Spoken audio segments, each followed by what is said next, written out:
નમસ્કાર, નવપ્રવાહ ગુજરાત ન્યૂઝમાં આપનું હાર્દિક સ્વાગત છે।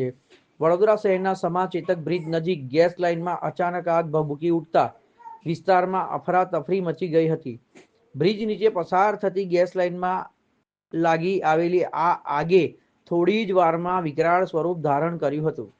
આગની જ્વાળા અંદાજે 10 થી 12 ફૂટ જેટલી ઊંચી જોવા મળતા લોકોમાં ભયનો માહોલ સર્જાયો હતો। ઘટનાની જાણ થતાં જ વડોદરા ફાયર બ્રિગેડ તાત્કાલિક સ્થળ ઉપર 3 ફાયર ટેન્કરો સાથે પહોંચી ગઈ હતી। ફાયર ટીમે ભારે જહેમત બાદ આગ પર કાબુ મેળવી વધુ નુકસાન થતું અટકાવ્યું હતું। સદનસીબે આ ઘટનામાં કોઈ જાનહાનિ નોંધાઈ નથી। ઘટના સ્થળે સમા પોલીસ પણ પહોંચી પરિસ્થિતિને નિયંત્રિત કરી હતી।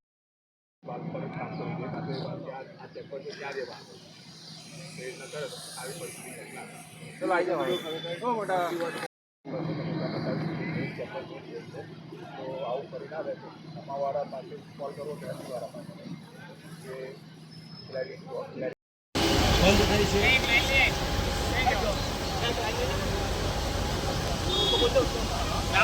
એક લાઈન